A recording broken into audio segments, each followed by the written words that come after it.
Barcelona, hay una proyección y charla sobre muerte digna y eutanasia, impartida por el doctor Luis Montes, médico anestesista del Hospital Severo Ochoa de Leganés, organizada nuestra fundación y junto con la Asociación Derecho a Morir Dignamente. Bien, y como miembros de la Cumbre Social, pues vamos a cumplir la transmisión de lo que nos han dicho.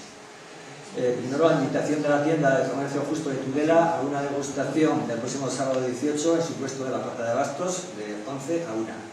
El mismo sábado 18, el Centro de Mujeres del Barrio hace una recogida de dinero contra el cáncer en la Plaza Parelasa y en el Hiper Simpli. Hay también una solicitud de voluntariado de Banco de Alimentos para los días 31 y 1 de mayo, o sea, 31 de mayo y 1 de junio, para ayudar a la recogida de alimentos en los centros comerciales de Tudela. Se trata de cubrir turnos de un par de horas, si se puede más, pero por lo menos, cuestión de ponerse de acuerdo, en dichos centros. Entonces, las personas que podáis y queráis, pues por favor, al final os quedáis y tomamos nota para poder pasarlo cuanto antes. Bien, entonces paso a presentar al ponente de hoy, Miguel Izu. Buenas tardes, Miguel, gracias por estar con nosotros. Miguel Izu es de Pamplona. Es doctor en Derecho y licenciado en Ciencias Políticas y Sociología, trabaja como funcionario en el Gobierno de Navarra y es vocal del Tribunal Administrativo de Navarra desde el año 2002. Tiene una trayectoria profesional de 31 años, de los cuales 8 ha sido en política. Ha ejercido como profesor asociado de Derecho Administrativo en la Universidad de Navarra y en la Universidad Pública de Navarra. Ha sido concejal del Ayuntamiento de Pamplona entre el 95 y el 99, presidente de la Mancomunidad de Pamplona en ese mismo periodo, y miembro del Parlamento de Navarra entre 2003 y 2007, cargos todos ellos como afiliado a la Izquierda Unida de Navarra. Destacar el trabajo bibliográfico de Miguel Izu, con 10 libros como autor, uno como Legislación sobre el Cuerpo de la Policía de Navarra, el Tribunal Administrativo de Navarra, 25 años de Izquierda Unida de Navarra, de otros temas, Sexo en San Fermín y otros mitos festivos, bueno, varios. Y también ha participado en no menos de 8 obras colectivas. Tiene un montón de artículos de opinión en revistas especializadas y en periódicos. Estamos ante un escritor muy prolífico. En su página web creo que ha contado 390 artículos publicados entre el 92 y 2013, de los cuales en los últimos 5 años son 130.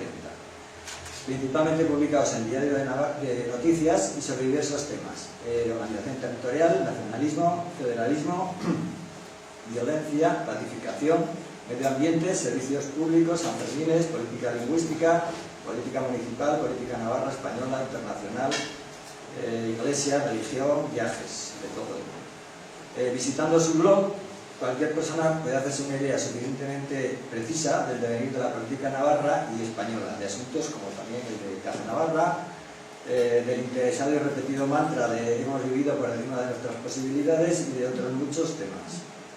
Por resaltar alguno, muy de actualidad y porque también tiene que ver con la construcción de la ciudadanía, recojo el de su blog Clase Política, Clases de Políticos, de abril del 2013, en el que rechaza los tendenciosos calificativos de clase, casta política o élite extractiva en referencia a los políticos, y admitiendo que en política, como en cualquier otra actividad humana, hay de todo, también sinvergüenzas, pues defiende que no todos los políticos son iguales y lo injusto de meter a todos en el mismo saco de la corrupción y del descrédito. Argumenta que no se trata de una clase, sino que hay clases de políticos, y afirma: la verdadera élite extractiva hay que buscarla en el mundo de la empresa y las finanzas, que son los que verdaderamente tienen el poder y cotan el bacalao. A estas minorías les va bien con el desprestigio de los políticos y de la política. Les sirve para desviar la atención de su responsabilidad y deja en general la sensación de que la política es sinónimo de corrupción. Sobre el mismo tema, no me resisto a citar también otro artículo de opinión de Daniel Inemeguiti, aportado para el taller titulado El ocio y desprecio de la clase política, que dice: nos recuerdan las encuestas que la clase política es nuestro principal problema. La misma expresión, clase política, incluye un desafecto, alude a una distancia, a una falta de coincidencia entre sus intereses y los nuestros. No es nueva esta crítica, lo novedoso es que gracias al poder multiplicador de los medios y las redes, la crítica ha adquirido dimensiones de un auténtico linchamiento. Y entre otras cosas muy interesantes finaliza diciendo: hay algo peor que la mala política. Sí, su ausencia, la mentalidad antipolítica, con la que se desvanecerían los deseos de quienes no tienen otra esperanza que la política porque no son poderosos en otros ámbitos. En un mundo sin política nos ahorraríamos algunos sueldos y algunos espectáculos bochornosos, pero perderíamos la representación de sus intereses y aspiraciones de igualdad de los que no tienen otro medio de hacerse valer. Finalmente señalar que Miguel Izu ha sido miembro activo del Foro Iruña, foro del que sin duda sería bueno sacar conclusiones para que una ciudadanía progresista sea capaz de aglutinarse y hacer cosas unidas, entre ellas principalmente buena política. Y sin más, doy la palabra a Miguel. Muy bien, pues gracias, buenas noches. Gracias a todos por haber venido y a la Fundación por invitarme a dar esta charla. Ya es la segunda vez, es decir, soy reincidente, pues me imagino que la primera debí decir algo que interesó, a ver si hoy también consigo hacerlo. Bueno, este es el tema que me han puesto, la construcción de la ciudadanía. Como ya se ha anticipado, alguna de las cosas de las que voy a hablar pues tiene mucho que ver con la política. La política que tan mala prensa tiene últimamente, aunque también tan necesaria, y por eso pues voy a hablar mucho de política, no solo de política, pero principalmente de política. Bueno, y voy a empezar haciendo algunas preguntas sobre todo. ¿Cabe una ciudadanía política? Y esto pues lo digo en víspera de que se cumplan 2 años del movimiento que se llamó 15M, 15 de mayo, que mañana hace su segundo aniversario, y que ha dado mucho de hablar sobre si era un movimiento político, apolítico, antipolítico. Bueno, esta foto la saqué de una web que vende camisetas, y vende esta camiseta, es decir, hay gente que se pone una camiseta reclamándose a político. No he visto que se venda ninguna camiseta reclamando yo soy político, me gusta la política. Estamos en una época que efectivamente se lleva más el decir que uno es apolítico. ¿Cabe una sociedad democrática sin ciudadanos? Pues parece una contradicción, pero ahí tenemos el chiste que tiene su gracia precisamente porque a veces sí que da la impresión que eso es lo que se pretende, que no haya ciudadanos. Entonces nos podemos preguntar, si no son los ciudadanos los que van a hacer la política, ¿quién la va a hacer? Y es parte de ese debate de estos últimos años. Si no lo hacen los ciudadanos, pues igual hacen otros política, o más bien hacen negocio con la política. Y la última pregunta, sobre ese lema, muy del 15M, no nos representa, nos podemos plantear una política sin políticos. Bueno, pues hay quien diría que sí. Aquí un ejemplo también de un lema que circula por ahí y que muestra lo que mucha gente a veces piensa de la política y de los políticos. Bueno, voy a empezar con una pregunta que puede parecer tonta, que es la política, pero a veces hay que hacerse las preguntas sobre lo obvio, porque a veces lo más obvio es lo que se nos escapa más. Bueno, evidentemente ciudadanía y política son conceptos inseparables, y aquí pues me voy un poco a la etimología. Política, pues de polis, del griego, polis, que es la ciudad, pero en el sentido de la comunidad de los ciudadanos, de donde vino polites, el ciudadano, que hoy nos pervive en palabras como cosmopolita, el ciudadano del mundo, y de ahí politeia, que viene a ser, como tradujeron los romanos, la res pública, la cosa pública, la organización, que hoy diríamos el Estado, la organización de la polis. Politeia tituló Platón una de sus obras más conocidas, que se suele traducir por la república, precisamente. Y de politeia, pues Aristóteles pasó a política, el tratado sobre la politeia. Bueno, y en cambio pues del latín, civitas, cives, pues nos viene lo de ciudadano, ciudadanía. Pues de esto vamos a ver. Bueno, ¿qué es la política? Pues esta es una definición que, digamos, casera. Entiendo yo, sobre todo, que es una actividad dirigida a obtener, mantener, ampliar, distribuir y ejercer, y el poder. Y el poder lo subrayo porque yo creo que es el centro que a veces se nos escapa. El poder en cualquier sociedad humana, que se puede ejercer con distintas finalidades. Evidentemente, en los discursos políticos no se dice esto, en los discursos políticos pues se habla sobre qué se quiere hacer, y esas finalidades pues suelen ser muy elevadas, pero política también fue gasear a varios millones de judíos hace unos años. Evidentemente, pues eso no se suele defender, sino cosas bastante más bonitas, pero al final lo que nos define la política fundamentalmente es el poder, quién ejerce el poder. Y por eso se puede decir que principalmente la política es un cómo y no tanto un para qué. El para qué es muy importante, pero para entender lo que es la política tenemos que situarnos en que es un cómo se hacen las cosas. Porque las mismas finalidades las podemos perseguir de otros modos. Y pondré un ejemplo.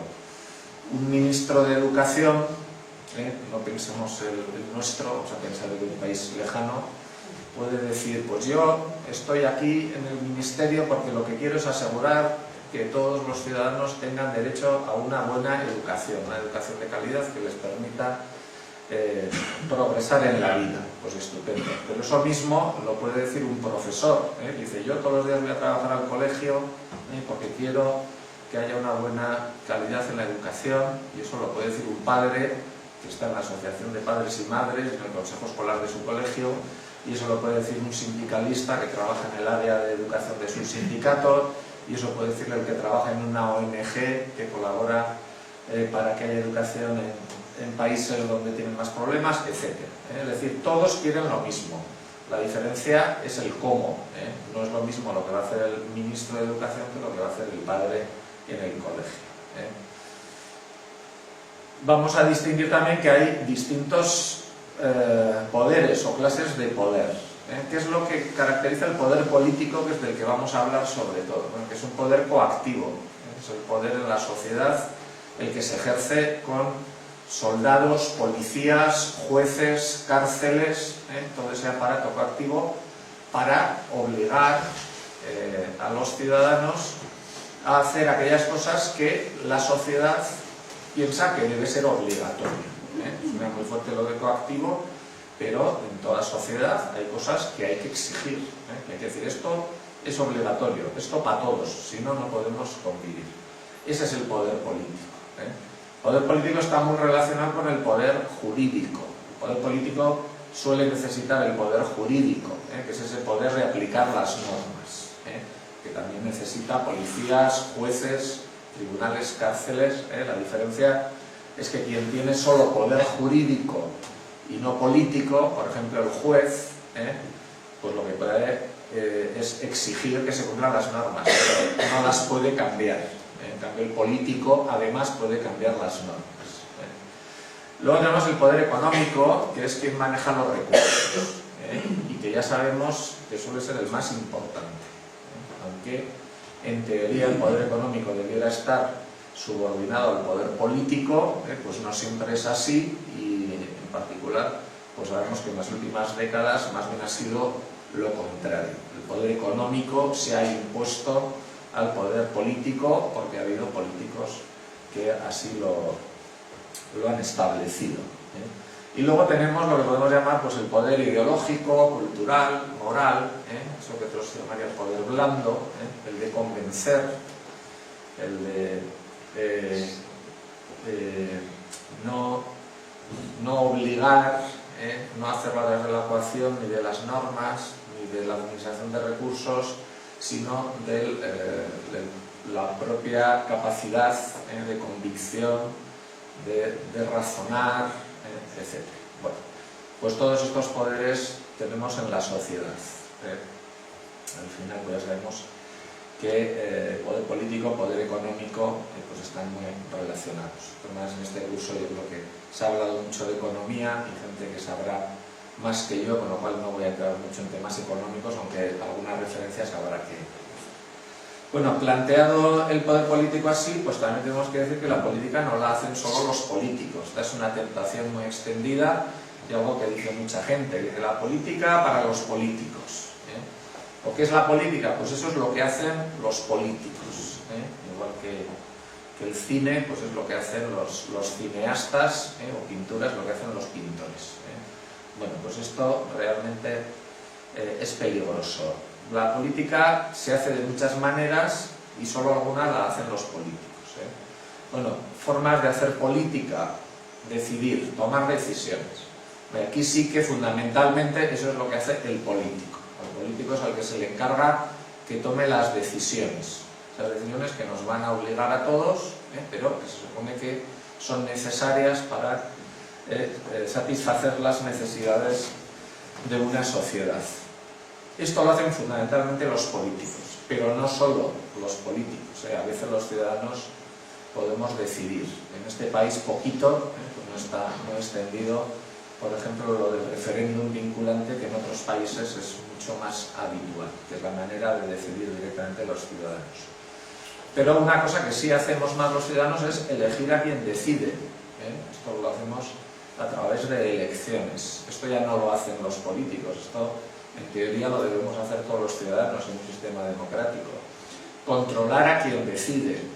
Controlar a los políticos no es cosa de otros políticos. Evidentemente, ya sabemos, al gobierno lo controla el Parlamento, pero más nos vale que todos los ciudadanos estemos controlando al Parlamento y al gobierno. Influir sobre quien decide. Esto es fundamental, y esto se puede hacer de muchas maneras. Esto es lo que hacemos, pues sin ir más lejos, cuando salimos a la calle a manifestarnos, cuando escribimos en la prensa, o cuando contestamos a una encuesta. Y aceptar o rechazar las decisiones de los políticos, que esto lo hacemos todos. El político, el que ejerce el poder, necesita la aceptación, cierto nivel de aceptación de los ciudadanos.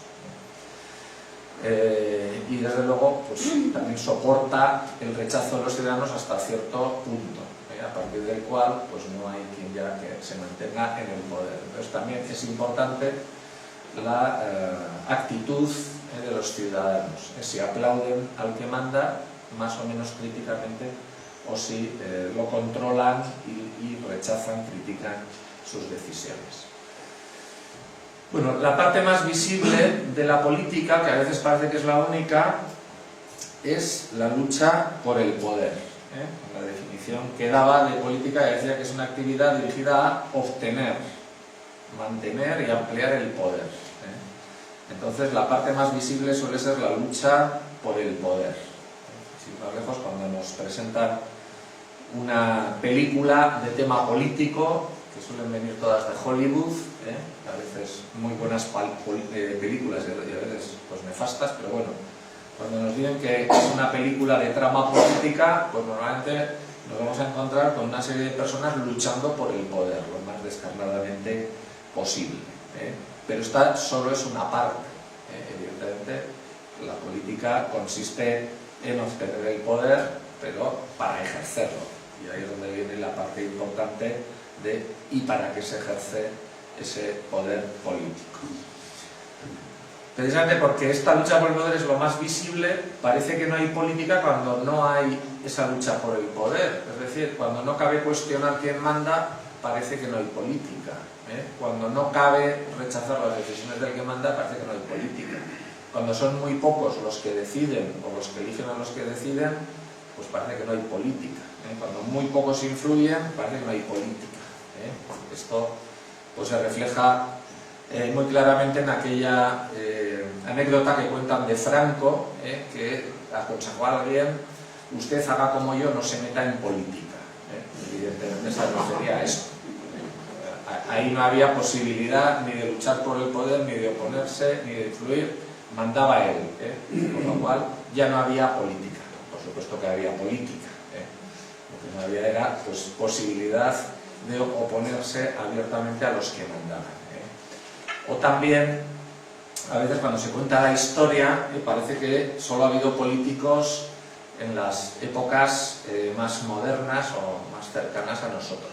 Si nos dicen que hablemos de políticos en la Edad Media, pues igual no nos sale ningún nombre. Decimos políticos en la Edad Media, porque en las enciclopedias y en los libros de historia no aparecen como políticos, aparecen como reyes, como militares, como descubridores, pero no nos dicen que son políticos. Pues ¿por qué? Porque en aquella época del feudalismo y demás, pues es que el poder no se discutía, lo tenían unos poquitos que por supuesto que luchaban por el poder, ¿qué pasa? Pues que no tenían elecciones ni parlamento, se solían envenenar o acuchillar unos a otros y demás, pero en fin, parece que no había políticos, claro que los había.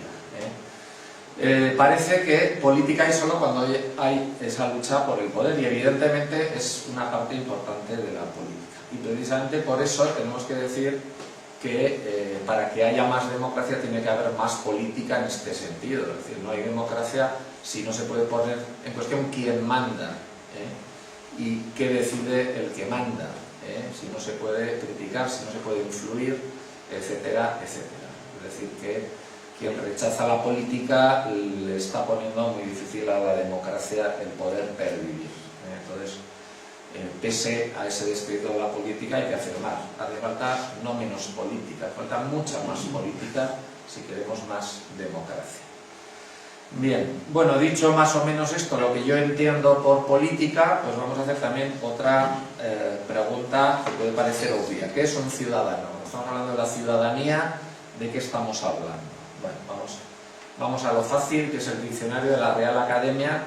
No siempre da buenas definiciones, pero bueno, en este caso sí que da una definición que nos puede valer. Bueno, tenemos alguna de las definiciones que no nos vale para nada. Natural o vecino de una ciudad, pues bien, perteneciente o relativo a la ciudad. Nos interesa la número 3, la de habitante de las ciudades antiguas o de estados modernos como sujeto de derechos políticos y que interviene ejercitándolos en el gobierno del país. Esto es el ciudadano, en el sentido que nos interesa, en el sentido político. Sujeto de derechos y que interviene. No podemos entender al ciudadano sin esta nota de que es un sujeto activo, de que interviene en las cosas públicas.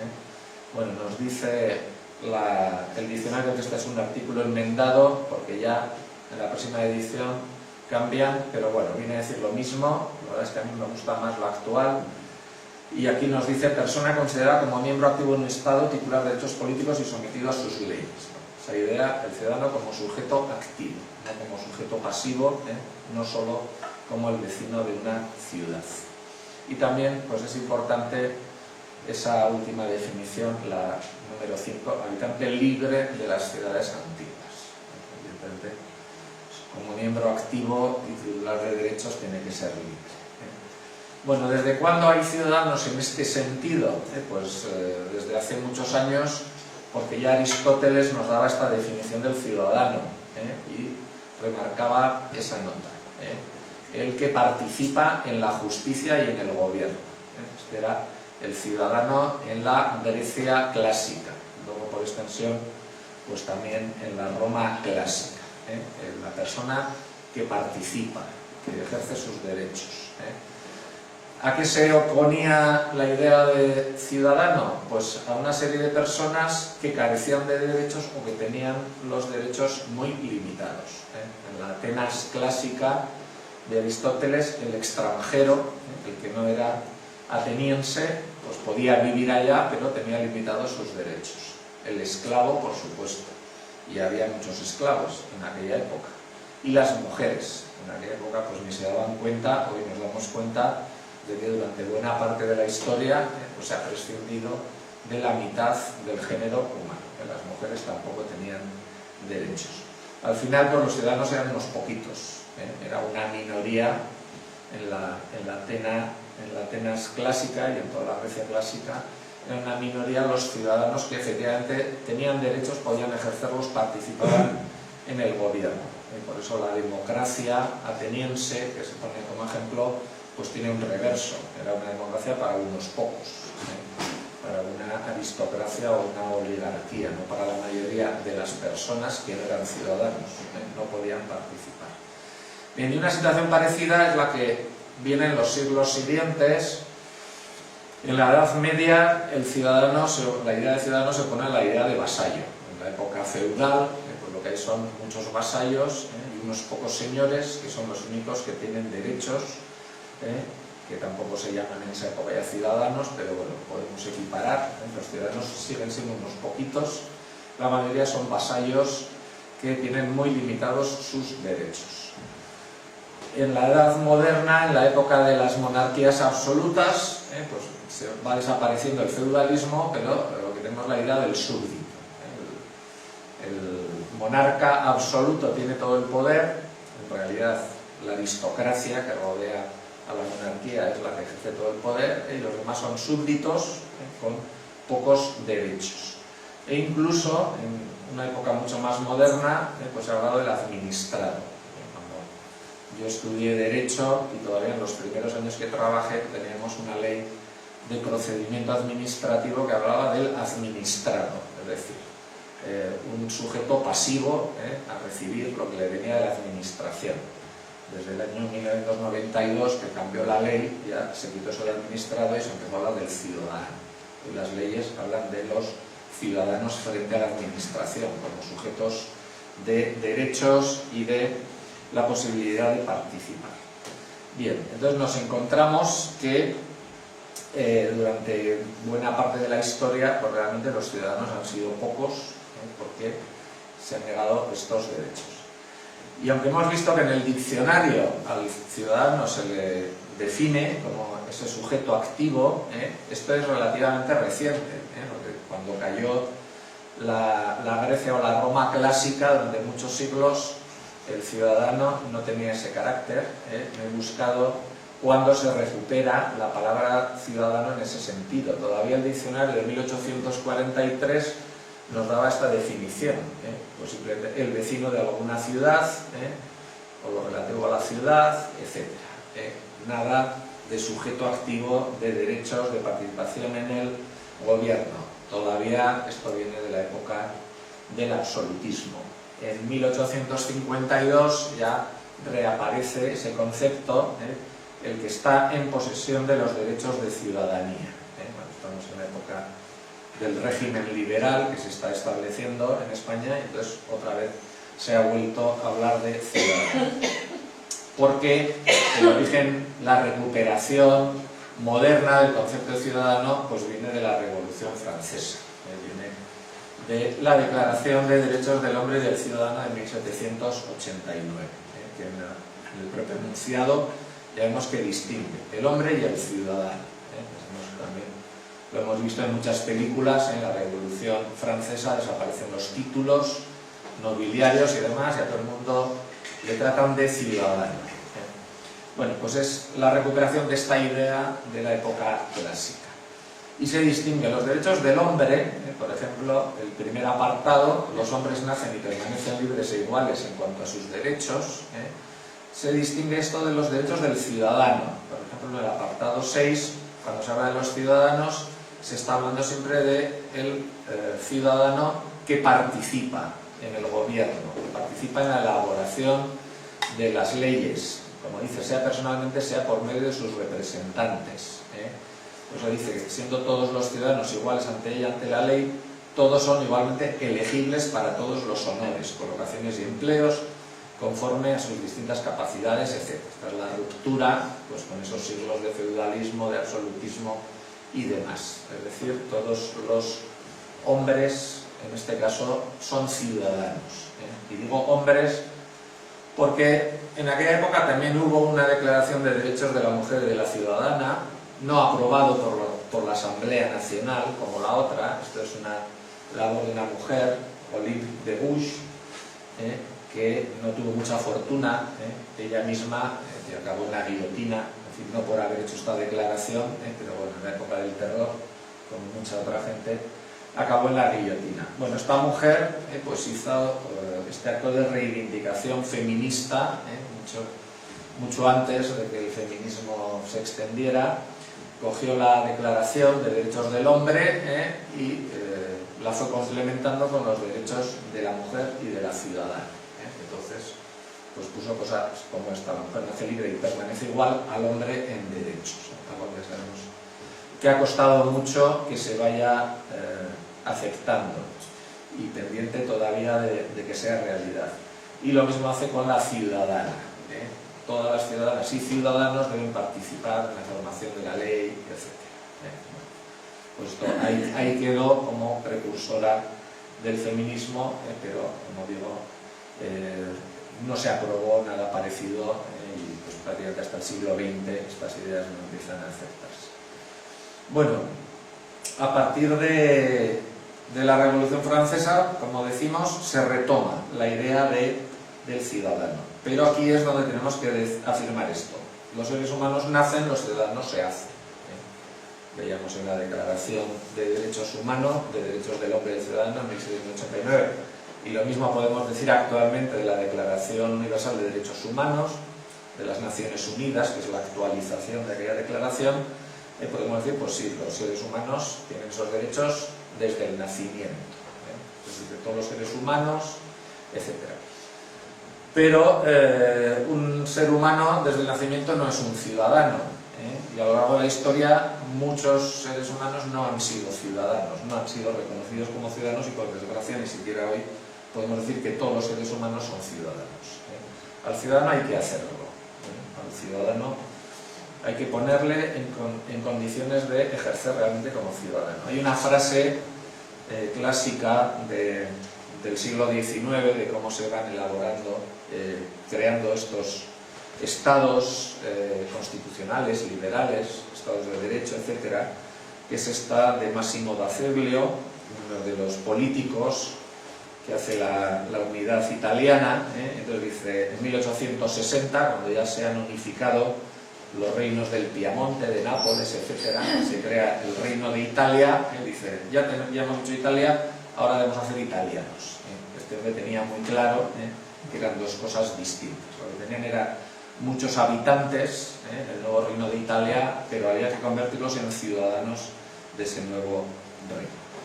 Y aquí es donde tiene muchísima importancia, algo también muy en el debate de estos momentos, que es lo de la educación para la ciudadanía. A los ciudadanos hay que educarlos. Los ciudadanos, como digo, no vienen ya de serie, de fábrica, y ya a funcionar. Al ciudadano hay que educarlo. Y hay que educarlo en la escuela, pero también fuera de la escuela. Y me parece probablemente más importante lo de fuera de la escuela. Yo todavía soy, me imagino, como aquí muchos, o la mayoría o casi todos, de las generaciones que sufrió la formación del espíritu nacional. Nos la dieron en la escuela. Porque ya sabemos el poco éxito que tuvo con muchos esa formación. Luego no salimos como esperaban. No obstante, hay que hacer educación para la ciudadanía en la escuela, pero hay que hacerla sobre todo fuera de la escuela. Y es una cosa tan importante como que el Consejo de Europa tiene esta carta sobre la educación para la ciudadanía democrática y la educación en derechos humanos. Eso de ciudadanía democrática me parece redundante. Con ciudadanía bastaba, porque o es una ciudadanía democrática o no es. Pero bueno, por darle más énfasis le han puesto este título. Una carta que creo que no gusta mucho a nuestro actual gobierno de España, pero ahí está. Y esta carta pues dice cosas como esta, que se refiere la educación a la educación, formación, sensibilización, información, prácticas y actividades. Y lo más importante, pues yo diría que es lo que viene al final. Para jugar un papel activo en la vida democrática. Eso es lo propio del ciudadano, ser activo. Porque si no hay ciudadanos activos, si no hay ciudadanía, pues ya nos podemos olvidar de la vida democrática, de la democracia y del Estado de Derecho. Pero, así como habla de educación, que aquí está refiriéndose sobre todo a esa educación en la escuela, que es importantísima, también esta carta habla de la educación fuera de la escuela, la llama la educación informal, dice el proceso por el que cada individuo adquiere a lo largo de la vida. Esto es para toda la vida. ¿Y dónde se consigue esta educación? Pues ahí lo dice: familia, compañeros, vecinos, reuniones, bibliotecas, medios de comunicación, trabajo, tiempo libre, bueno, todo. Todo el entorno del ciudadano tiene que contribuir a formarle como ciudadano. Bueno, entonces este es un reto que tenemos. Y esto es tan importante como para que este año estemos en el Año Europeo de los Ciudadanos. Yo he de confesar que me enteré el otro día esto pues es a lamentar. Pues parece que hay unas instituciones que se han preocupado de crear este año europeo de los ciudadanos y muchas otras instituciones que no se han preocupado nada, y la verdad es que no se ha difundido. Yo me enteré el día 9 de mayo, que es el Día de Europa, que tampoco se suele recordar, y entonces pues creo que fue la Comisión Europea o el organismo de la Unión Europea, pues puso una serie de anuncios en la prensa y demás, recordando que era el año de los ciudadanos, que tiene esta web y demás, y bueno, y que está bien enfocada porque habla ahí en este lema, pues nos da la palabra clave, que es participa, nos anima a participar en el debate de la Unión Europea, algo que normalmente más bien nos animan a no hacer. Bueno, el ciudadano, como digo, es un ciudadano que participa, y tiene que participar de muchas maneras. Tiene que participar en la política, en el ejercicio del poder político, pero no solo en la política. Ya he dicho que iba a hablar mucho de la política, pero hay más cosas que la política, también en funciones y servicios públicos. Por poner algunos ejemplos, a cualquier ciudadano nos pueden llamar al tribunal del jurado, o nos pueden llamar a participar en una mesa electoral, que suele ser cosas incómodas que no gustan, pero que eso va con la ciudadanía. O nos pueden llamar a participar en un consejo escolar, o nos pueden llamar, o esto es más bien voluntario, a participar de muchísimas maneras en diversas asociaciones, movimientos sociales, o en órganos consultivos, que las instituciones crean muchos órganos consultivos y dan cancha unas veces a asociaciones, pero otras veces a personas, a expertos, personas con criterio propio sobre algún tema. Bueno, se puede participar de muchas maneras, no estrictamente en la política, que suele disuadir bastante. Podemos participar como ciudadanos en nuestra faceta de consumidores o usuarios, y yo creo que esto es algo que se suele olvidar mucho. Me parece que el consumidor es un ser absolutamente pasivo que consume lo que le echan, lo que le dan, y esto no es así. Tenemos cierto poder como consumidores, por poner algunos ejemplos que a todos nos suenan. Podemos, por ejemplo, adquirir productos de comercio justo en vez de los, digamos, de comercio normal. Podemos poner nuestros ahorros en la banca ética, no confundir con banca cívica, que era otra cosa que no tiene nada que ver. Banca ética, cada vez hay más bancos que ya sabemos que no se dedican a ganar dinero como sea, sino a administrarlo razonablemente con criterios sociales y medioambientales. Podemos optar por comprar en el pequeño comercio y no en las grandes superficies. Son decisiones que ya sabemos que tienen mucha trascendencia. Podemos optar por comprar productos de agricultura ecológica. Podemos optar por unos medios de transporte u otros. Podemos coger el coche para todo, o podemos ir andando en transporte público, en bicicleta, etc. Es un poder que tenemos y es un poder que no solemos utilizar, pero que si se ejerce realmente puede tener una gran trascendencia de cómo cambiar la sociedad. Bueno, el ciudadano no solo tiene derechos, tiene deberes. Y voy a recordar dos de los pocos que aparecen en la Constitución española, que aparecen muchos derechos y pocos deberes. Luego nos dirán pues, que los derechos no se ejercen en la práctica, ¿no? Contribuir a los gastos públicos. Pues esto también es una cosa muy importante. Y también tiene mucha influencia, contribuir o no contribuir. Y ya sabemos que hay muchos ciudadanos que no contribuyen, o que todos, en algunos casos, hemos tenido la tentación de no contribuir. Vemos lo famoso de con IVA o sin IVA, que nos ha pasado a todos. Y luego hay otros deberes, lo de las prestaciones personales. La típica prestación personal antiguamente era el servicio militar, ya no nos lo quitaron, pero caben otras prestaciones personales. Por ejemplo, los casos que he puesto arriba, participar en un tribunal del jurado o en una mesa electoral es obligatorio.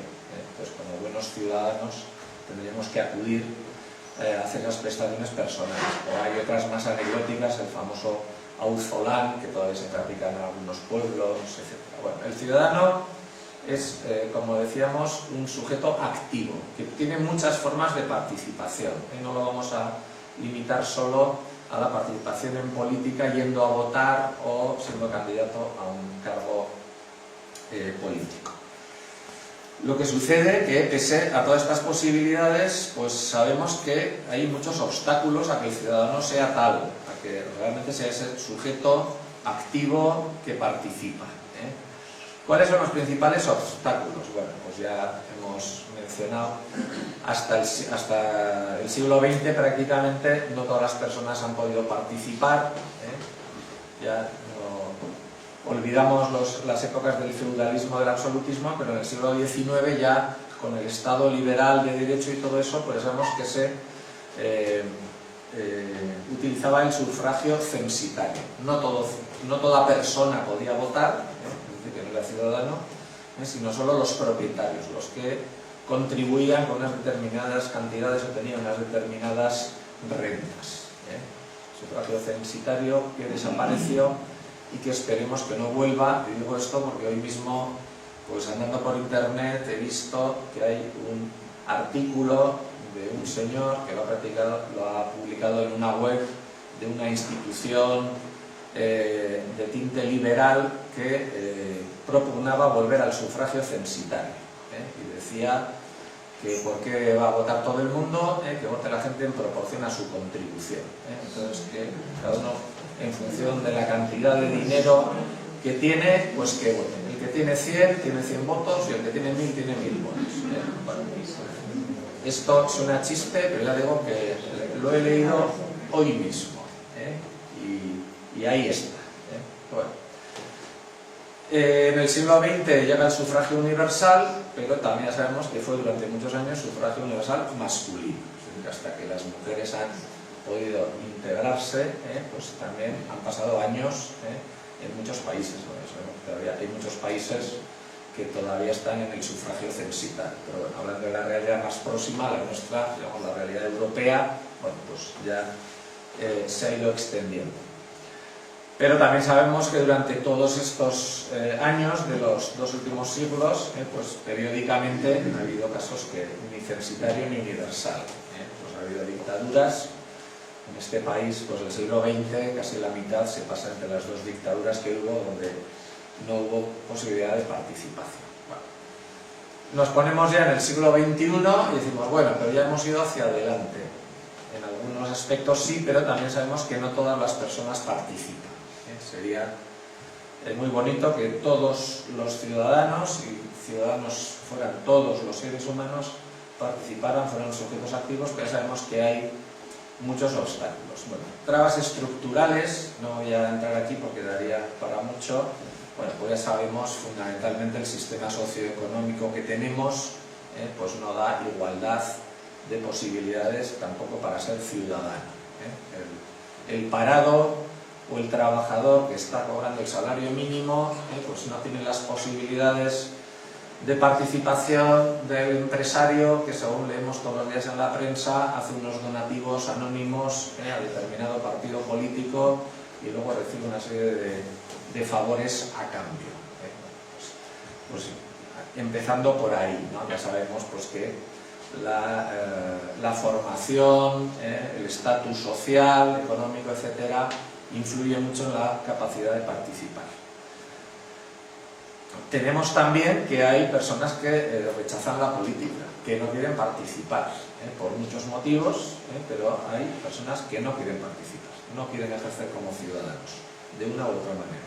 Y sabemos que en todos los países hay una abstención electoral, de gente que cuando se le da la opción de la participación más básica en democracia, que es ir a votar, no quieren votar. Vamos a poner algún dato. Esta es la abstención, el porcentaje de abstención en las elecciones al Congreso de los Diputados desde el año 77 hasta aquí. Esto nos dice dos cosas. Una, que esa idea que a veces hay por ahí de que cada vez hay más abstención porque la gente está más desencantada y vota menos, no es cierta. Ya vemos que con altibajos, pero más o menos la media nos da una línea recta. En 30 años, más o menos, el nivel de participación es parecido. Hay variaciones, pues más por, en fin, circunstancias económicas, políticas, estados de ánimo, etcétera, etcétera. pero bueno, es bastante estable, y vemos que entre un 20 y un 30% tradicionalmente no va a votar. Como digo, en las elecciones al Congreso de los Diputados. Algo parecido en las elecciones municipales, salvo que aquí la abstención es un poco mayor, entre el 30 y el 40%. Lo cual es curioso, porque siempre decimos eso de que son las elecciones más cercanas al ciudadano, los asuntos de su pueblo y tal, pues parece que interesan menos los asuntos del pueblo de uno, porque la participación, ya vemos también, bastante estable, pues es ligeramente superior. Elecciones autonómicas en Navarra, los otros datos son a nivel de España, aquí en Navarra pues podemos decir que parecido, ya vemos bastante estable, también la media, y aquí se ha quedado pues alrededor del 30%, ni tanto como en las elecciones municipales, ni tampoco como en las del Congreso, una cosa intermedia, lo cual pues sigue siendo curioso, cuanto más cerca está el ámbito de elección, pues más abstención. Donde sí que vemos que la abstención ha ido creciendo son las elecciones al Parlamento Europeo, por muchas razones. Aquí probablemente pues por esta sensación que tenemos de la inutilidad de las instituciones de la Unión Europea, y además también tenemos que decir que los años donde hubo menos abstención, que fue pues ahí en el 87 y en el 99, es porque hicimos trampa y hicimos estas elecciones el mismo día que las elecciones municipales y autonómicas, con lo cual por contagio la gente fue a votar. Cuando son elecciones solo al Parlamento Europeo, pues se dispara la abstención. Y también la abstención ha ido creciendo en los referendos, a los pocos que hemos tenido, no están aquí los autonómicos, sino los de ámbito nacional, pues que aquí cada vez hemos ido menos a votar, también probablemente porque cada vez nos han preguntado cosas menos trascendentes, ¿no? En el año 76, pues más o menos la pregunta venía a ser si queríamos salir del franquismo, pues la gente fue a votar. En el año 78 fue la Constitución, bueno, pues subió un poco la abstención, porque lo de la democracia parecía bonito, otras cosas parecían menos. En el 86 nos preguntaron sobre la OTAN, con una pregunta muy retorcida, además luego el resultado pues se lo pasaron por el arco del triunfo los que mandan, y ya como estábamos más aprendidos en el 2005 nos preguntaron por la Constitución Europea, y la mayoría nos molestó de ir a votar, porque no sonó demasiado serio. Bueno, de todas formas, la gente sí que, aunque no vaya a votar, piensa que tiene que ir a votar. Esto es mayoritario. Y por eso, en los barómetros del CIS, este es el último, el de abril de este año, pero esto viene en todos los barómetros del CIS, que como sabéis, todos los meses hace una encuesta. Entonces le preguntan a la gente, ¿fue usted a votar? Y entonces nos encontramos aquí que siempre hay un 10-11% de mentirosos. Hay más gente que dice que fue a votar de la que votó. Aquí exactamente 10,9, casi un 11% más. Es decir, hay un 11% de personas que no fueron a votar y que se acordarán perfectamente de que no fueron a votar, pero cuando le preguntan dicen, sí, yo fui a votar. Porque piensan que hay que ir a votar. Pero bueno, luego no van. Es decir, que pese a que existe esa abstención, que ya vemos según las elecciones, 20, 30, casi hasta el 40%, en torno a un tercio del electorado no va a votar. Pero sin embargo, una buena parte de ellos piensan que sí que hay que ir a votar. Evidentemente los que van a votar pues con mayor razón. Es decir, que sí que está asumido que el ciudadano debería ir a votar. Evidentemente las elecciones no son la única manera de participar en política. Y aquí tenemos otra encuesta también reciente de la cadena SER del mes pasado, y donde preguntaban a la gente pues si había participado mucho o poco en el último año. Entonces bueno, pues nos encontramos, el último año ha sido movido, pues que tenemos más o menos ahí un tercio de la gente parece que se ha movido bastante, 2/3 pues han movido algo.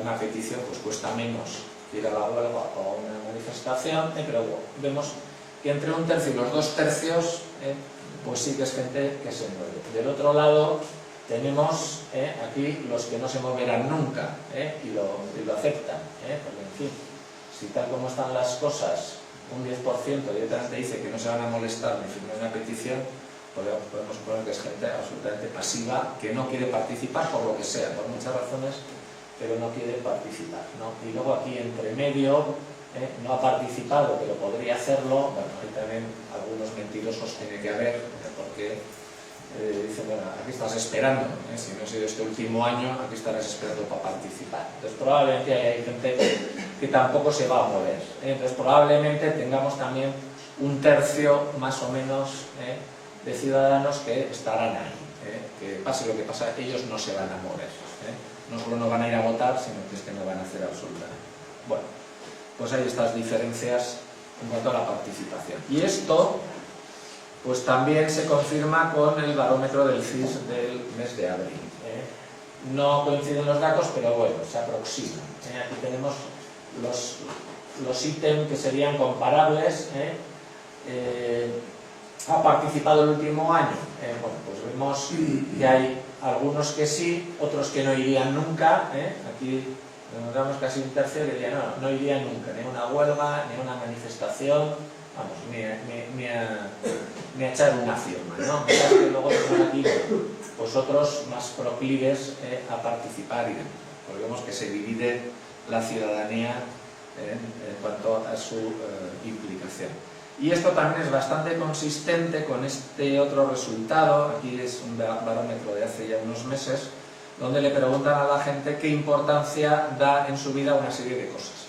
Y vemos que la política, pues para una buena parte de la ciudadanía, no es nada importante. Un tercio de la gente directamente dice nada importante. Entonces no nos extraña que haya más o menos un tercio de la ciudadanía ni vota, ni va a manifestarse, ni firma nada de lo que le eche, ¿no? Bueno, pues por lo menos hay cierta coherencia. Luego hay pues otra gente que es muy importante, bastante importante, algo importante, por la gente más proclive a participar. Bueno, entonces no nos sorprende pues que tenemos una ciudadanía activa y otra pasiva. Y esto nos lleva a esta otra pregunta: ¿quiénes hacen la política? ¿Todos o algunos de los ciudadanos? En la práctica ya vemos que algunos. Y esto nos lleva a un debate que hubo allá en el siglo XIX, en el inicio de la época liberal. Este señor, Benjamin Constant, un político francés, pues dio una conferencia y publicó el texto con este título: La libertad de los antiguos comparada a la de los modernos. Y mantenía esta tesis. Decía, bueno, la libertad de los antiguos, los de la época clásica, los griegos, los romanos y tal. Ellos entendían la libertad como el participar en los asuntos de la república. El ciudadano ateniense es un ciudadano de esa minoría de ciudadanos que había, es un ciudadano que participa, que va a la asamblea, que ocupa cargos. Entiende que esa es su posición de ciudadano. El ciudadano moderno, el del siglo XIX, pues no necesariamente participa. Más bien, la libertad la entiende como protección de su ámbito privado. Lo que quiere es llevar su vida. Y muchos dirían, y que me dejen en paz. Los políticos, que me dejen en paz. Yo en mi casa, en mi trabajo, mi familia, lo mío. Esa es la libertad que hay que proteger.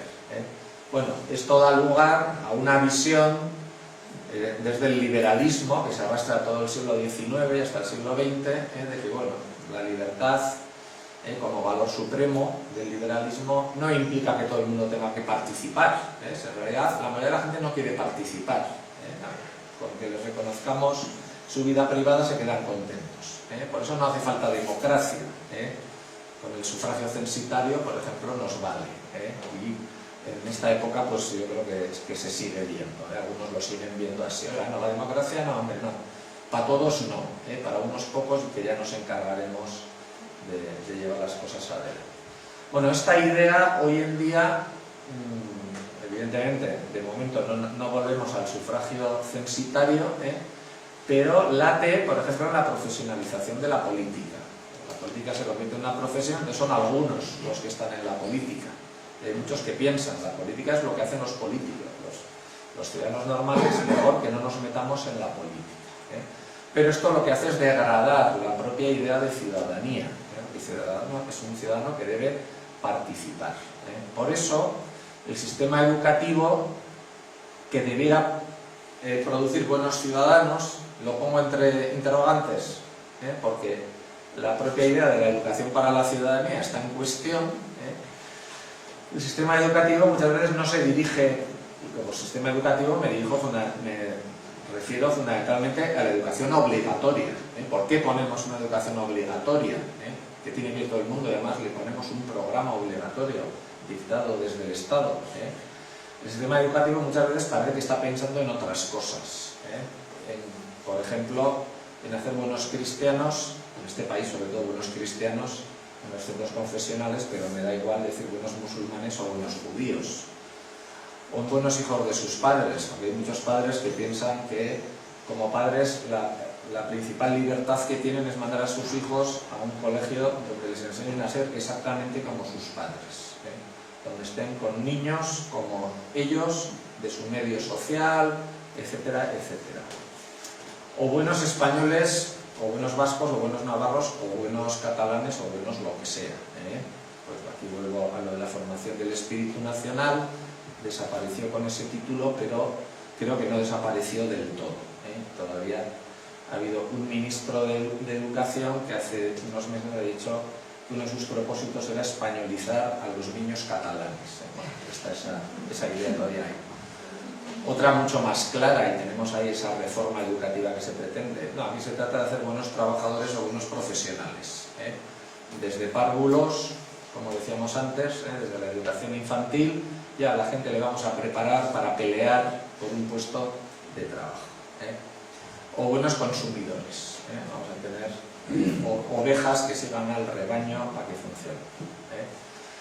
Pero el sistema político, hemos dicho, al ciudadano hay que educarlo en la escuela y fuera de la escuela. Pero el sistema político tiene efectos parecidos, porque más que educación de los ciudadanos produce mucha propaganda, mucha información sesgada, y casi en vez de impulsar a los ciudadanos a participar, pues les disuade de participar. Y nos encontramos con un ciudadano que no ejerce sus derechos o los ejerce más bien poco.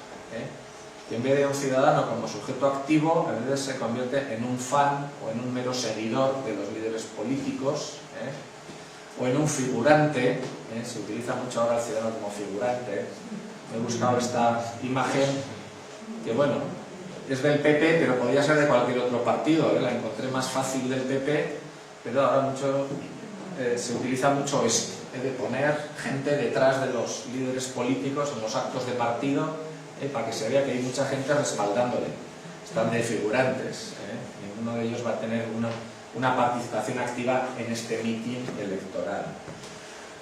O, bueno, si no es un seguidor o un figurante, por lo menos que sea un apolítico o antipolítico. Esto suele convenir más. O que sea un cliente. Esto yo creo que es ya la peor perversión del ciudadano. Al ciudadano se le trata como cliente. El Estado lo que hace es establecer unos servicios públicos que tiene clientes. Y nos tratan como cliente, que es, bueno, oye, coge lo que te ofrecemos y si no, ahí tienes las hojas de reclamaciones. Y por eso pues, podemos acabar como aquí, que creo que Forges explica muy bien cómo acaba el cliente. A todos nos habrá pasado alguna de estas cosas, que ya sabemos que es un horror, y además tiene la gracia añadida de que habla de dos empresas, las dos eran públicas y las dos se privatizaron, Iberia y Telefónica. Bueno, esta degradación de la ciudadanía pues va acompañada de esto.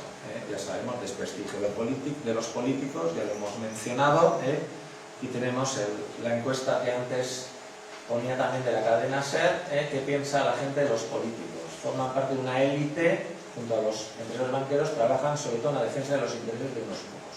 El 88% es lo que piensa de los políticos. Esta imagen del roto también pues, expresa lo mismo. Este es el político, un señor que va a lo suyo. Que yo creo que aquí lo que se está haciendo es tomar la parte por el todo, y difundir algunos mitos a veces muy interesados, ¿no?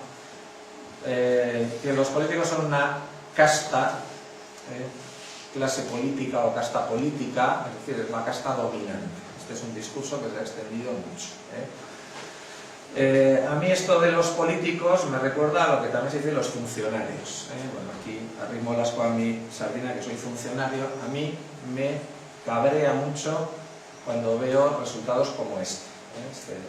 Que Metroscopia periódicamente saca valoración de distintas instituciones, ¿no? Entonces ahí nos pone a los funcionarios. No sé dónde los he perdido aquí, los funcionarios, ¿no? Bueno, da igual si estamos mejor o peor valorados. Yo siempre me pregunto, ¿pero quién se piensa la gente que somos los funcionarios?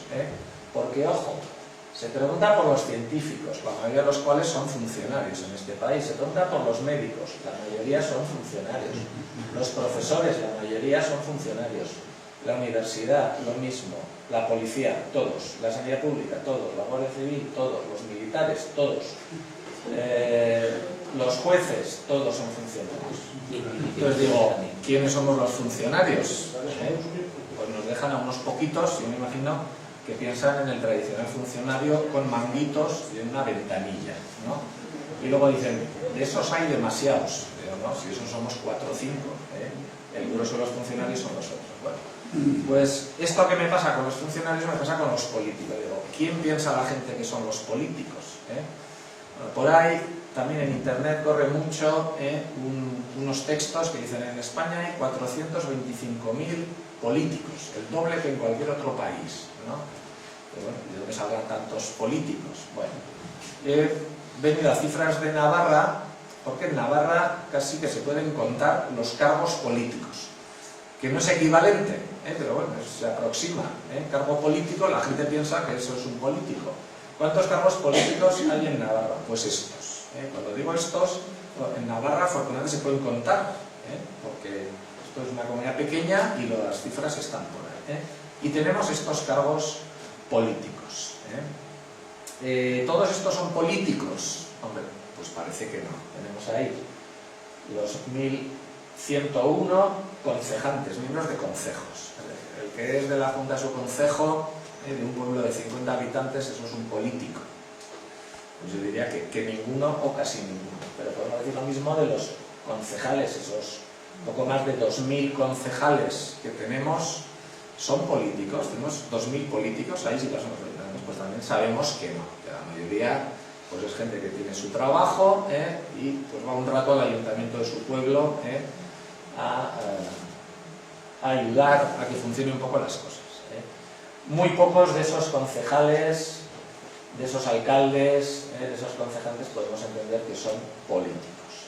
Aunque sí podemos entender pues el resto, ¿no? En el gobierno, en el parlamento, en las cortes, bien, ahí sí que hay política. Entonces, bueno, pues evidentemente no tenemos estos 3.375 políticos. Y hay algunos que no tienen cargo político y son políticos, pues lo tienen en el partido. ¿Quién podemos decir que realmente es la élite política? Bueno, hay una obra, esto es una tesis doctoral de hace pocos años, de Felipe Martínez, donde hablaba de las élites navarras de fin de siglo, entre esos años. Y se molestó en ir buscando quiénes son esas élites. Y al final decía, pues mire, tenemos 114 personas claves que son la élite. Y luego todavía la reducción un poco más y decía, bueno, estos en realidad los que mandan 90. En Navarra mandan 90 personas. Bueno, lo que quiero llamar la atención sobre todo es que ¿cuántos de ellos estaban en la esfera política? Ni siquiera el 20%. ¿Dónde están los que mandan? Pues aquí, en la esfera económica, en la burocrática o en la intelectual. Entonces esa idea de que hay una casta de políticos que son los que mandan, pues no. Evidentemente que hay una casta de políticos que son una minoría que forma parte de una casta dominante que es más amplia, en la cual la mayoría no son políticos. Que normalmente no se manchan la mano bajando a la política, que están en otras partes, por ejemplo, haciendo esas donaciones sustanciosas a los políticos. Bueno, otra serie de mitos: el político no tiene otra profesión, por eso está en política. Pues no, la mayoría tiene otra profesión y suele volver a ella cuando se cansa de la política. Sueldos y privilegios, que los hay. Los abusos los hay, pero desde luego no para esos 3.375 cargos políticos. Lo mismo lo de cargos vitalicios, luego uno pues va a otro, o lo de la corrupción. La corrupción, a verla, hayla, lo sabemos todos. ¿Todo político es corrupto? Pues también sabemos que no. También sabemos que en la corrupción hay el corrupto y el corruptor. El corruptor suele ser un empresario o un banquero. ¿Todos los empresarios son corruptos? Pues tampoco, aunque sabemos que hay unos cuantos que sí. Sobre la corrupción hay un tema muy curioso, volvemos aquí a un barómetro del CIS. Cuando le preguntan a la gente si está muy extendida o menos extendida la corrupción, dice esto, ¿no? Que está muy extendida la política nacional. Casi el 70% dice que está muy extendida y casi un 25% bastante extendida. En cambio, en la política local, pues ya vemos que bastante menos. Y la autonómica, pues entre medio. Yo discrepo bastante de esta percepción popular. Eso de pensar, no, en la política nacional mucho peor. ¿Verdad? Los grandes escándalos suelen estar vinculados al urbanismo y el urbanismo está aquí, no está en la política nacional. O en servicios públicos. La mayoría de los servicios públicos no están aquí, están entre las comunidades autónomas y las entidades locales, que manejan la mayor parte del presupuesto, después de todas las transferencias. ¿Pero esto qué quiere decir? Pues ¿qué quiere decir? Que la gente en la política local pues no cree que haya mucha corrupción, porque al final conoce al alcalde, al concejal, pues porque es familiar suyo, vecino, compañero de trabajo, el ayuntamiento está muy cerca, y dice, hombre, algo de corrupción hay, pero no creo, mi alcalde ya sé que no es un corrupto, los concejales de mi pueblo ya sé que no son un corrupto. Claro, como a los ministros, a los diputados no los conoce, da por hecho que allá tiene que haber mucha más corrupción. Esta es una percepción que probablemente no tenga nada que ver con la realidad. Corrupción hay, pero no tanta como se supone. El problema de estos mitos es que pueden devenir en realidad. Es decir, si se da por hecho que la política es esto, que los políticos son estos, al final, ¿quién va a ir a la política? Bueno, pues el que sea, sí, evidentemente. Nadie va, pues primero, a sufrir a que desde el primer día que llega a un cargo político le estén echando en cara que es un corrupto, que está por el sueldo, que no sé qué, que no tiene donde caerse muerto, no va. Realmente nosotros tenemos un sistema político que yo creo que disuade. Esa teoría de que hay que procurar buscar a los mejores para los cargos políticos, en este país los mejores procuran estar lejos de los cargos políticos. Entonces, si seguimos fomentando esta imagen de la política, el problema es que esa es la política que vamos a tener. Circula por ahí esta frase de Platón, el precio de sentarse en la política es ser gobernado por los peores hombres. No es literal, esta es una frase de la República de Platón, pero bueno, coge más o menos la idea. Platón lo que decía es, el hombre honesto y capacitado, por naturaleza, preferirá no estar en la política. ¿Por qué se va a acercar a la política? Bueno, pues entre otras cosas para evitar que los peores estén en la política. Ese es el acicate que va a hacer. Bueno, tenemos una evidente crisis del sistema electoral representativo, con unos desequilibrios clarísimos. Es decir, funciona bien el sistema electoral para designar a los gobernantes, para representar a los ciudadanos mucho peor. Tenemos una democracia sobre todo representativa, los métodos de democracia directa pues mucho menos. Poder político, poder económico, ya lo he dicho, evidentemente se ha impuesto el poder económico y además una rigidez institucional y un bloqueo de la participación. Pese a ese clamor por una reforma del sistema, pues lo vemos bastante bien. Tenemos también una evidente crisis de los partidos políticos. Volvemos a esta encuesta de la cadena SER, que la mayoría de los encuestados dicen que podría funcionar sin partidos políticos.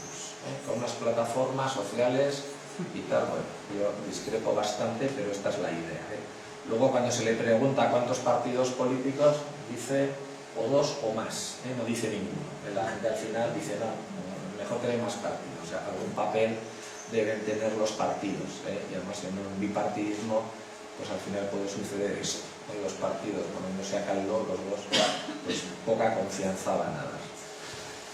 Ha habido una evolución de los partidos políticos. En el siglo XIX era el partido club, eran unos pocos privilegiados que estaban en el Parlamento y montaban un partido. En el siglo XX se pasó al partido de las masas, pero en el siglo XXI el partido de masas se ha quedado sin masas, poca gente está en los partidos, y más bien el partido ha tendido a convertirse en una empresa de colocación o, en los peores casos, en una especie de secta de gente siguiendo al líder carismático. Lo que nos hace falta más es el partido como movimiento social, lo que todos los partidos dicen que aspiran a ser, pero no lo son. Y cuando digo movimiento social, quiere decir una organización plural, abierta, participativa, donde van ciudadanos a participar. Pero no quiero que se confunda partido político con movimiento social, que es algo también que ahora está mucho en el debate. ¿Qué es lo característico del partido político? Bueno, no entro en todas las características porque ya me estoy pasando del tiempo, pero sobre todo vamos a decir esto, que hace un programa donde señala las prioridades. Normalmente el movimiento social tiene un tema que es el que lleva adelante. ¿Quién da forma a todas las reivindicaciones de todos los movimientos sociales? Pues el partido político, que tiene un programa electoral que luego convierte en un partido de gobierno. Por eso es una cierta anomalía los partidos monotema, lo que los ingleses llaman single issue parties. Por ejemplo, el partido canábico, solo tiene un tema y no le saques de ahí. Y aquí también Forge pues refleja muy bien esto. Claro, tenemos muchos movimientos sociales, todos muy dignos, todos tienen razón, pero alguien tendrá que poner las prioridades. ¿Quién las va a poner? El partido político. Por eso son necesarios los dos son imprescindibles. Perdón, aquí me he pasado. Bueno, y voy acabando. ¿Cabe la política sin políticos? Que es este lema del 15M, no nos representa. Bueno, pues sabemos que tenemos la crisis evidente de representación. Hay una descripción clásica en la ciencia política de qué es la representación, que es todas estas cosas. Bueno, pues diríamos que actualmente tenemos representantes que solo funcionan en esta dimensión. Es decir, evidentemente, como los hemos elegido, están decidiendo en nuestro nombre, están gobernando, pero ni rinden cuentas ante los ciudadanos, ni los representantes tienen una identificación, no los consideran sus representantes, ni tienen esa dimensión descriptiva. Cuando decimos, por ejemplo, es que hay pocas mujeres en el Parlamento, pues en otros países dicen, es que hay pocos inmigrantes, pocos hispanos, pocos negros. Nos referimos a esto, que aspiramos a que los representantes de alguna manera sean una fotografía, pues tampoco. O el pensar que los políticos actúan en el interés de los representados. Este es el fallo que tienen. Esta es la percepción que tienen los ciudadanos y por eso tenemos esta crisis de la democracia. Bueno, voy a acelerar que si no, no acabo. ¿Hay alternativas? Bueno, pues se barajan diversas alternativas, que yo creo la mayoría no son tales alternativas. Por ejemplo, mito ácrata, pues venga, no solo los ciudadanos, prescindimos de los políticos. Cuando digo ácrata, me refiero a ácratas de derechas y de izquierdas, que los hay en los dos lados, los que prescindirían del Estado, de la democracia y de todo. Pues venga, todos los políticos son iguales, los echamos. Bueno, creo que esto no funcionaría. Cabe el mito autoritario o populista, pues vamos a elegir a unos líderes carismáticos y ellos llevan adelante lo que haga falta. Bueno, tampoco solución. O vamos directamente al mercado. Esto en realidad está muy en auge. Quitamos la política y todo economía. Y entonces pues vamos a hacer que las empresas y el mercado nos solucionen todos los problemas. O vamos a poner a unos tecnócratas que sepan cómo se solucionan los problemas. Sin ir más lejos, esto lo experimentaron en Italia y en Grecia hace no muchos meses. Vamos a poner a los técnicos y vamos a quitar la política. Bueno, entiendo que ninguna de estas es alternativa porque democracia es demos, pueblo. Un pueblo que hay que hacer, que hay que crear con una serie de actores, los ciudadanos, los partidos, los grupos de presión, los políticos, pero al final todo esto no son más que ciudadanos organizados. Son los ciudadanos los que tienen que ejercer la política. Y a mí me gusta mucho esta definición que daba el proyecto de Constitución Federal de la Primera República, que desgraciadamente no salió adelante. Decía: la soberanía reside en todos los ciudadanos. La soberanía no está ni en la nación ni en el pueblo, que son abstracciones, no, en todos los ciudadanos. Y luego hay que ejercerla a través de los órganos políticos. Bueno, y ya acabo una recapitulación. Los ciudadanos tienen que estar en el centro. Todo lo demás no son más que ciudadanos que tienen que estar organizados. ¿Y cómo hacemos esto? Pues bueno, digo, soluciones mágicas, léase mágicas con ironía. Las soluciones las sabemos, hay que aplicarlas. Ciudadanos que participen, que se movilicen en un sistema más transparente, donde realmente se controle a los políticos, con un sistema electoral mejor que el que tenemos, con sistemas de democracia directa, con posibilidad de revocar o limitar los mandatos de los políticos, con una buena información, etc. Todo eso que sabemos que está ahí, pero que luego no lo ejercemos. Pienso que la política es demasiado importante para dejarla en manos de los políticos, pero también los partidos políticos demasiado importantes para que queden en manos de sus dirigentes. Tendrían que estar mucho más abiertos. Y también la participación de los ciudadanos demasiado importante para dejarla a la movilización espontánea. El sistema tiene que formar ciudadanos y tiene que movilizar ciudadanos. Bueno, y aquí acabo ya, que me he pasado unos cuantos minutos. Nada más, gracias. Estamos muy justitos de tiempo. Hacemos primero las preguntas seguidas y en la medida que se pueda. ¿Qué reforma electoral propondríamos? Pues tampoco hay que inventar nada porque ya está inventado. Es decir, mejor... bien, vale. No, es que yo quería comentarle de que me ha sorprendido gratamente porque lo que ha dicho hoy en la conferencia no es lo que vemos y escuchamos en los medios de comunicación y en la gente habitualmente, y en las encuestas se refleja. Entonces, ¿a qué creen que se debe que la percepción de los ciudadanos no se corresponda con, yo creo que esta que la que usted ha manifestado, que es la realidad? ¿Alguna más? Quería comentarte que la cantidad de número de funcionarios que has puesto, funcionarios políticos que has puesto, también entran los cargos a dedo que cambian según el partido político que usted, entran ahí los gerentes ejecutivos de educación, de sanidad, que en tiempo se podía elegir entre los trabajadores y que ahora son cargos que les sale confusión y nada, sino que un día trabajan en el interior, luego los ponen de gerentes en sanidad, luego pasan a educación y son directores de las universidades, gerentes de los hospitales, jefes de personal, etc.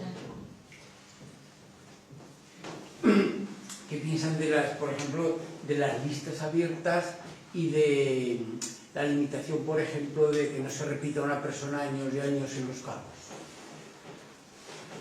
Y vale que no nos da tiempo ya lo siento. Sí, cree que los jóvenes tienen un papel importante en el futuro de la política española y en el mundo. A ver, una más, si que había por ahí. No. Vale, bueno, pues a ver si resumo todos estos temas. Bueno, decía, reforma electoral, es que está todo inventado. Otra cosa es si hay voluntad o no hay voluntad. El sistema que tenemos, dice la Constitución que tiene que ser proporcional. Mentira.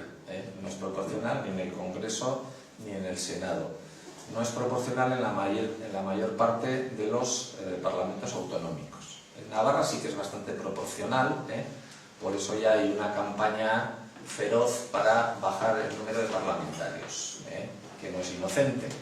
Con 50 parlamentarios sale bastante proporcional, si fueran 25 pues no sería proporcional. Entonces, primero, sistema proporcional. Por ejemplo, el sistema alemán es un buen sistema que exigiría una reforma constitucional, porque es colegio único nacional y se reparte en proporción a las listas. Pasa que se combina también con un voto directo en la circunscripción. Entonces, bueno, pues sería un sistema, pero hay más sistemas. Hay sistemas de listas abiertas, que alguien decía. Pasa que decir lista abierta no es decir nada, porque ya tenemos listas abiertas al Senado. Eso es lista abierta. Ponemos las X a quien queremos.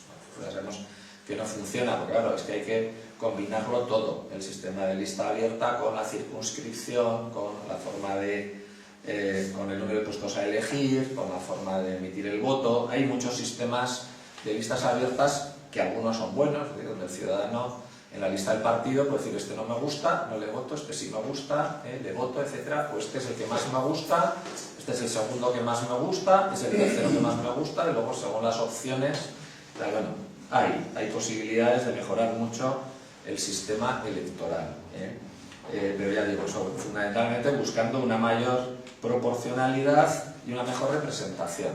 Algo que no tenemos, que también se ha hecho alguna pregunta por ahí, pues por ejemplo, poner posibilidad de limitar los años que uno está en un cargo, o una cosa muy democrática que no se plantea, que es poder revocar los cargos. Es decir, elegimos a una persona para 4 años, pero si al año siguiente estamos hartos los ciudadanos, ¿por qué no vamos a poder revocar? Se coge una serie de firmas y se va a votar si a ese señor se le puede quitar. Por ejemplo, ese sistema lo tienen establecido en Venezuela para la presidencia de la República. Claro, hay historias en la prensa que el candidato que perdió las elecciones hace unos días ya está pensando en hacer eso. Lo que pasa es que tiene que esperar, pues no sé si es un año después de las elecciones, ya se puede pedir la revocación, ¿no? Pues bueno, es decir, hay muchos mecanismos. Aquí lo que pasa que tenemos un sistema, pues eso, que se ha quedado en el año 77, que no ha avanzado, y que en ese momento se pensó para unas circunstancias, y se pensó sobre todo porque era muy importante que se consolidaran unos partidos políticos para un sistema democrático que todavía no existía. Pues ya 30 y tantos años después la realidad es otra y los resultados pues son bastante nefastos. Entonces yo creo que por ahí tendría que ir una reforma electoral. Entonces esta reforma electoral pues exige una reforma constitucional y no parece que estén por la labor los que podrían hacerla. ¿Por qué los ciudadanos tienen esta percepción de la política? Bueno, pues por muchas razones. Bueno, la primera, porque tenemos políticos nefastos que dan la imagen que dan. Cuando digo políticos, no digo todos, pero los que más se ven, los que más salen en los telediarios, sí. Ese es el problema. Entonces la gente identifica políticos con esos, sobre todo con los que gobiernan. Y lo están haciendo tan mal que realmente esa es la percepción que tienen los ciudadanos. Pero no solo eso, porque yo creo que interesa.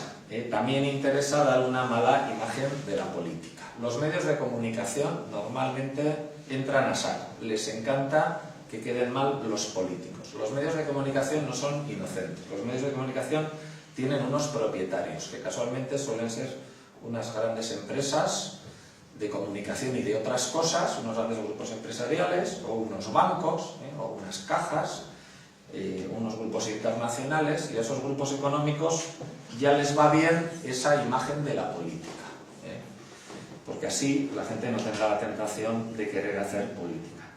Y hay otro motivo también, porque claro, en los últimos años se ha descubierto que los políticos no mandan, que puede salir un presidente del gobierno a la tribuna del Parlamento y decir: es que no podemos hacer otra cosa, es que nos mandan.